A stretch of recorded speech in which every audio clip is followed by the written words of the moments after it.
Many of you have probably already taken a class from me, in which case you can largely ignore this presentation, but then it never hurts to repeat something for clarity's sake.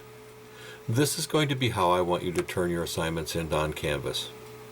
Now in the past, I've used my own name for student portion of this, and it's caused a great deal of confusion.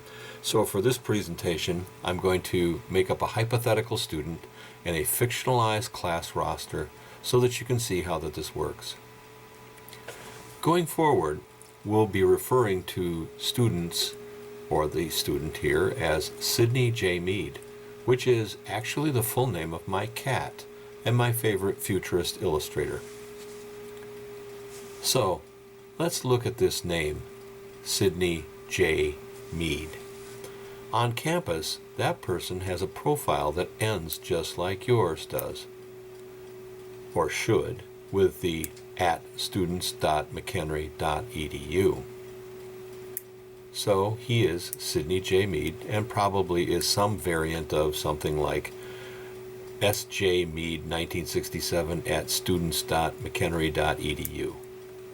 This is the way that he receives email notifications from the school, and would be the ID that he uses to sign up for the student version of the Adobe Creative Cloud account in order to receive his student discount rate for the subscription. Also very important. Anyway, the way that I see his name in my class roster in Canvas reflects his last name, Mead, but puts his first name, Sidney, in front of Mead. His friend, who sits right next to him in class, Charlie Martin, as you can see, he's on the roster just above him. Because I see this in my gradebook, I want you to do the following when turning in assignments. Always start by labeling your assignments with your last name first.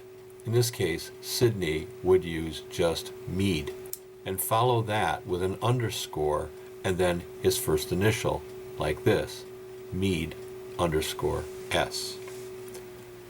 Now let's say he wanted to turn in his first assignment for this class. He would do as follows: Mead _S _assignment _1 point.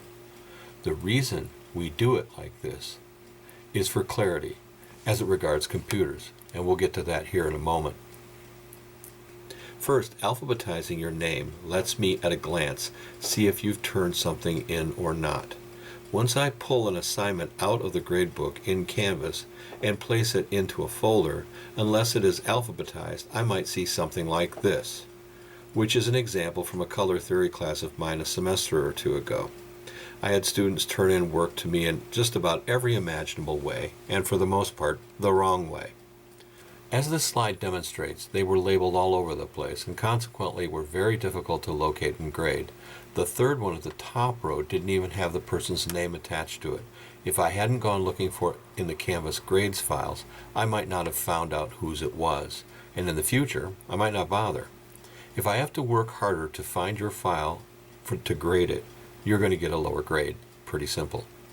We'll look at this file again at the end once I've had it sorted out the way that I've liked it to look. So, using the fictionalized class roster, I will show you how this shows up to me in Canvas. I might add that this is precisely the way that Canvas displays your names to me for attendance and for grading. First name and then last name. This is a fictionalized class roster of the same 20 students. Note that the last name is now first, followed by just a first initial with the underscore after each.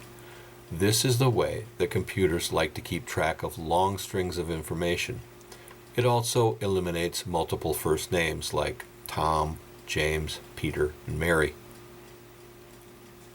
Then, when you go to turn in assignment 1, do it this way. The .zip is the way that you will be turning in all of your assignments as compressed files. This way, you can include all of your rough sketches, preliminary work, attached images, and final files together in one file that is easily transferable via Canvas.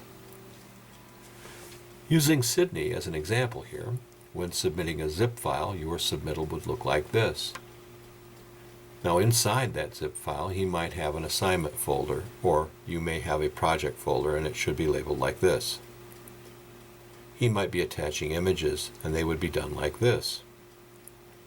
This way, when he attaches multiple images, it makes it easier to keep track of them rather than by some obscure naming protocol that doesn't mean anything. That way, when discussing his submission, we can talk apples to apples, images to images. And this particular case, a .psd file type and a .pdf file type, or a Photoshop file and a portable document format file. If he were to submit an Illustrator file, they would be submitted with a .ai file, which is the native file type for Illustrator. As you probably know by now, this allows me to see all of your open layers and work. And not to leave anything out, an InDesign file, which is a .indd file. Now, how you label your files is extremely important, not just to me, but should be to you as well. When you go to your peripheral drive, your thumb drive, or your cloud storage, you will want to be able to find things pretty quickly. When you get out of school, and you're finally looking for a job or working for yourself, you don't want to waste a lot of time looking endlessly for files. You won't, and your employer certainly won't. If you're working with a large team on a common project, your teammates will kill you if you don't keep files organized correctly. Better to get into that practice now. As much as I hate the expression, time is money. The more time you waste, the more money you're likely to lose. Now, as I mentioned at the beginning, there is an entire listing of do's and don'ts when it comes to file naming conventions. This page is a pretty good best practices listing of how to label files. Many of them will render your files easily found versus lost for hours, days, months, or even years. So then, here are those same files from the first slide, relabeled the way that they should have been submitted. Notice how much neater they are, and they are in alphabetical order, just the way I see your names in the class roster, but with the first initial as a drop cap. When I download these files out of Canvas, they're much easier to sort out. You're happy? I'm happy. Well, I'm happier than this.